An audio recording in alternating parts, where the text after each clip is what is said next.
Abuse, rape, or trauma are things that happen to people who are victims at that very moment. Child or adult, there's nothing you could have done to prevent the atrocity. But when it's over, the healing must begin. It gets harder every day. You have inner beauty, you have inner worth and value. Framing your past as your past and leaving it there will help you to frame your future and lead you to the place where you belong, with a woman's soul restored. Here's LaTonia Hendry. Hello, and welcome to A Woman's Soul Restored. Today we have an interesting podcast for our listeners. We have a panel discussion. We have some interesting women here that's going to share some of their stories, and we're going to hear some insights on the before and what we feel the heights and lows have been with domestic violence from maybe even 10 years out until today. So we have 4 panelists that will be helping us in this discussion. At first, we have Lady Katrina Smith. Katrina Smith is actually the information specialist for Sisters Helping Sisters social organization for women here in Savannah.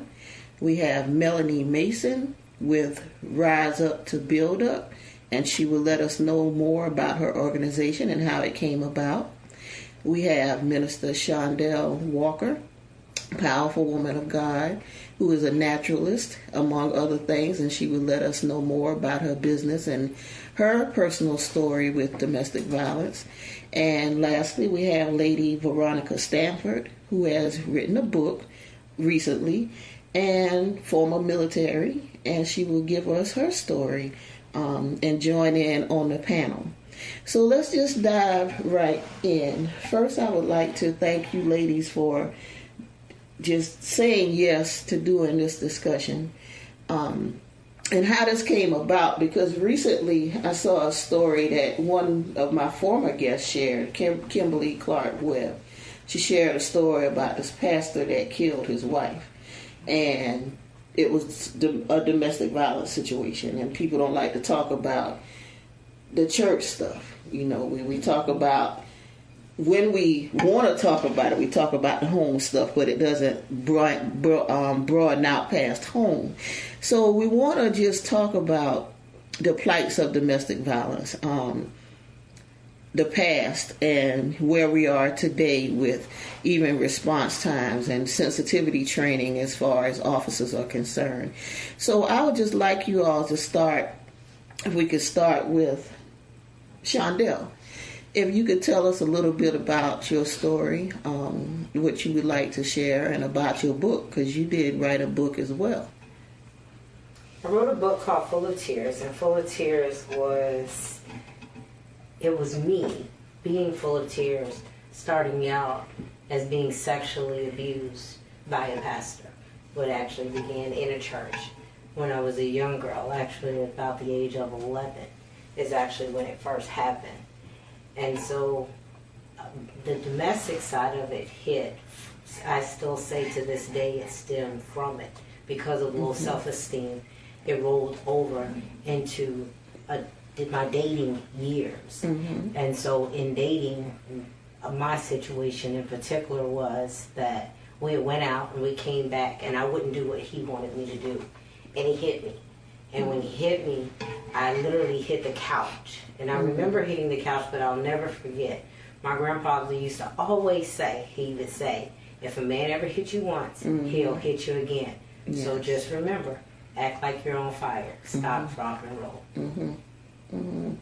Very interesting. I was told the same thing about if a guy hits you once, they'll hit you again. Especially with our young people, you know, in that phase where a guy just, you know, push you a little bit. And we think it's cute. I know when it first happened to me with my daughter's father, I thought it was cute. You know, he would just, but the pushes start getting more intense. And like, oh girl, he just love you, and that's just love hits. No, it's not love hits. It's not love hits, because like you said, and like your grandfather told you and my grandmother told me, once they do it once, I think it's a way to test the boundaries, just to see what you take. And if you take that extra push, and if you take it harder the next time and harder the next time, it's just a test to see what you will take. So at this time, we're going to go to Melanie. Hi, Melanie, and welcome again. Tell us a little bit about your story. Well, good evening, and thank you for having me. My abuse actually started when I was a young child. I was adopted, and my adoptive mother was very abusive. So from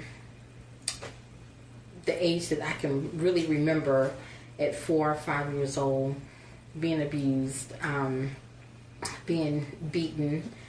At that time, I was the only child, but as I got older, she began to adopt other children. And for me, she actually adopted 3 sets of children, and each set was biologically blood sister or brother. So I was the only one without someone that I could call my own. And so as teenagers, she really abused us girls. She was way more lenient with the boys.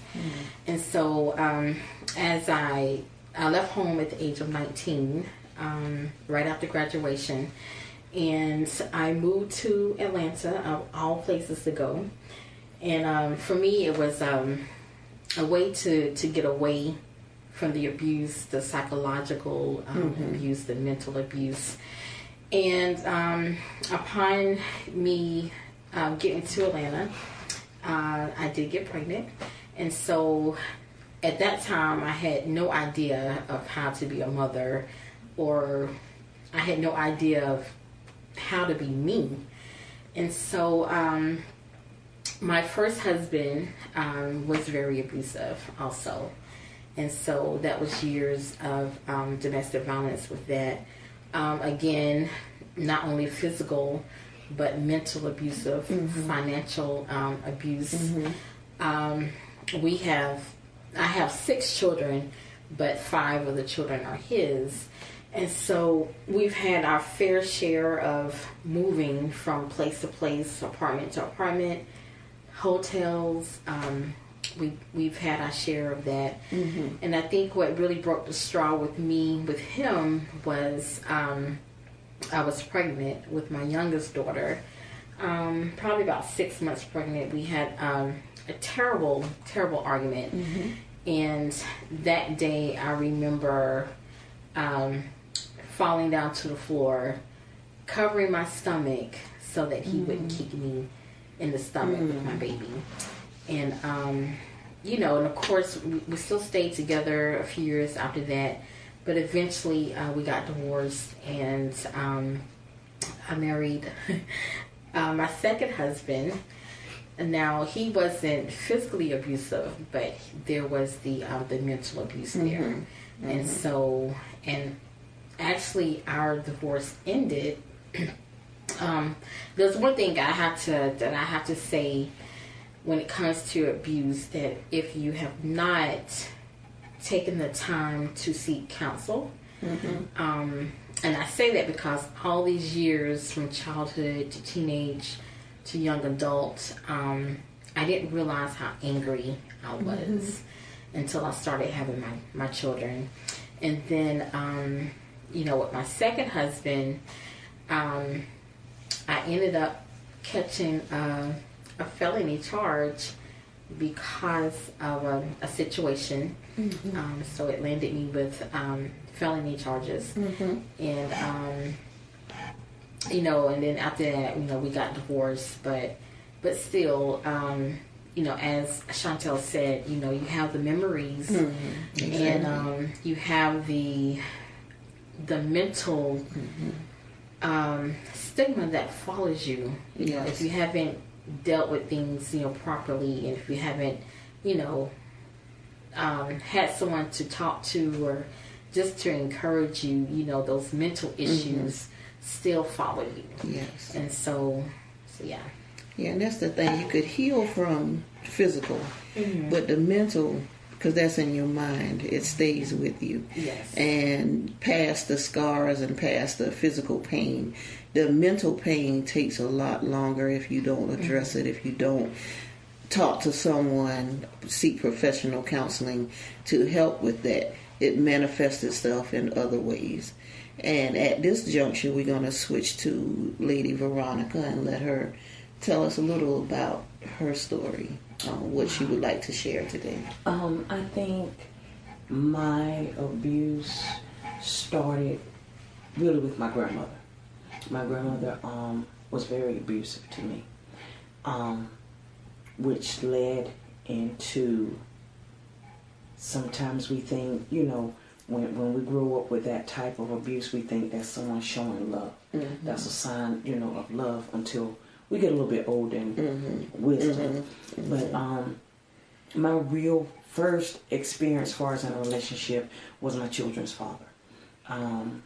He would physically abuse me, verbally abuse me, and I felt I had to take it because I wanted, for my children. Yes. And I really didn't have anywhere to go because I didn't have that family support. Mm-hmm. So trying to be there for him because I knew he had his own type of abuse. Mm-hmm. And we do that sometimes. Yes. Trying to help heal somebody that's broken. Yes. And we've broken ourselves. Yes. So that went on. We stayed married for about 5 years.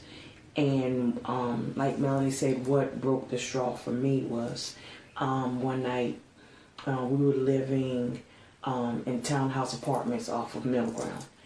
And I had on a shirt of his and he told me to take it off and I didn't have anything else on under it. And he was like, well, you told me the next time I was physical with you that you were going to kill me. And so he went in the kitchen and I heard him rambling through the drawer to get a knife. So I ran out the door and I ran over to my neighbor, which was actually the office manager. Mm-hmm. And they let me in their apartment. And he stood outside in front of me and took the butcher knife and cut his wrist in front of me. And from that moment on, I knew I had to get away. Yes. Because he could have easily...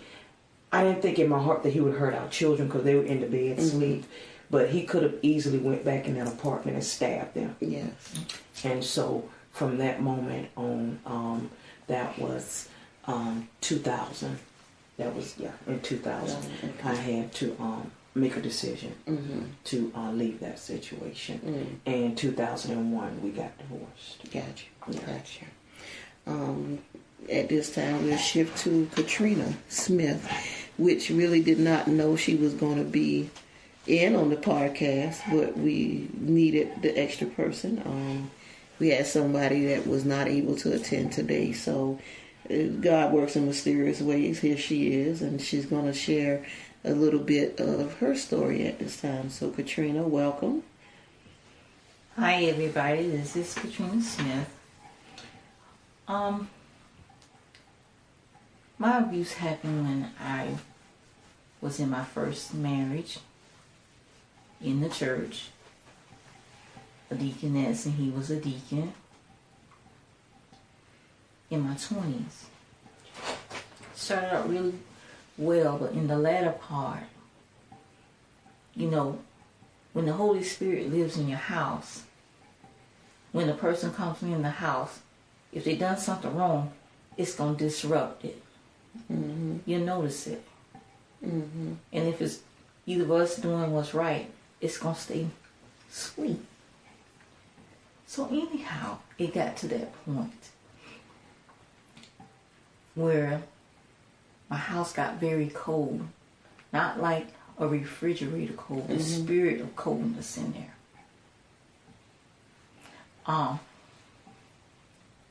He brought a knife in my house. I did the cooking. I really didn't think nothing about it. He said his mother gave it to him. It looked long as a machete. Laid this long and the handle half the length. Extra sharp. My words to him while I'm cooking, I said, that looks like a machete look like you can kill somebody with it. Didn't know it was intended for me. Honestly. This happened after he took out a big insurance out on him, myself, and my daughter through the county where he worked at the time. Which he asked me, did I want to know how much was it? I said, no, because I don't want you to ever think that I will hurt you. You know? I love this man. Not like him. Loved him. The way the words say, to love my husband. How I came to that, I had to ask God to teach me how to be a wife to my own husband. And not go by my auntie and my uncle and them. Because when I got grown, I found they were being abused. You know? Didn't know that. But I doted over them. Because I looked at from the outside looking in. That's why we got to learn to be our own mates, our own husband. And he learned to be a husband to his own wife. So the knife got missing for some weeks. And I spoke out in the air and I said, Lord, where is that knife? I want to know where that knife is. My husband came home that afternoon, kissed him. Dinner is already ready, hot, coming through the door. This every day. From here. Not out of fear. From here. House together. From here. Not out of fear. From here. Things fine. Get to the kitchen door. Look, I believe he went in the room. I'm sorry. And he came back to me and said, do you want to know where that knife is? I said, yeah, I want to know where that knife is. He said, it's underneath my pillow. And if you should bump me in your sleep, I'm going to kill you with it. You don't believe me? Go in there. I said, boy, please. I went in there and looked. Lift the pillow up and there was the knife. Mind you, I made that bed up that morning. Because I'm the last one to get up. Okay? And what I did was, I put my hands on my face and said, I'm sleeping with the enemy and loving it. And you would think somebody would calm and simply say, you know what, I'm going to keep sleeping on the couch right now. No. God gave me boldness to ask him to give me the capacity to sleep on the edge of the bed and not bump him in my sleep. I slept like that for 2 whole weeks. Didn't stop being a wife. Didn't stop doing what I was supposed to do. Didn't stop praying. I was praying prior to because it prepared me for that day. And I got to say this. My neighbor, who was a member of my church, advised me when I was hurt that my husband was accusing me of singing. He was a big brother to me. I never had. When I told him the issue I had with my husband, he said, I don't know what to tell you. Just pray for your husband. That's all he ever told me. He never said nothing bad about him. And I took it to heart. Now, if I hadn't, I wouldn't see none of y'all today. None of y'all today. I declare I wouldn't. I slept at it for 2 whole weeks. And one morning when I woke up, the Lord said, get the knife. He was in the bathroom getting ready for work. Went in the kitchen, started cooking with it. He opened the door, looked at me cooking. I'm like, what? Didn't have no attitude? Still being me. You would think they'll cause me to stop. No. Stayed there longer. He woke her on the other side of whatever the bed one day we had our neighbor's daughter over. Fussing. He said, you don't love me? You don't love me? I said, no, you don't. Because I was making up my mind on how am I going to get out this man's house? You know? So he had a 9mm gun, semi-automatic, in the room. He has a hot temper. So he went into the bedroom, brought it back to the kitchen. He told me, you don't believe I don't love you? I'm going to show you, I'm going to blow my brains out. He did like this right here. Caught it. And I'm going to be honest with you, my first thought was, he going to mess up my beautiful refrigerator. I had more concern about the refrigerator than his brains. Because I knew he didn't love me. Then I thought about it, I said, well, the police going to think that I done killed this man, I'm going to jail. So when he finally put it to his head and I came back to our conversation, I believed him. I started hyperventilating. He put down the gun and said, "What's wrong with you?" I can't breathe. I'm sounding just like this. And he took me to the back door, and I believe God that when you open the door, when it hits my face, I'm going to be able to breathe. I did. And that was the straw that did it for me. Mm-hmm. Mind you, I've been through verbal abuse with him, telling me that I'm ugly, that I'm fat. I was less than 200 pounds in. Mm-hmm. He said I would never have a man like him. Praise God, I don't want one like him. Don't hate him now, forgive him. Financial abuse. He said, "Oh, you don't want to work, you want to."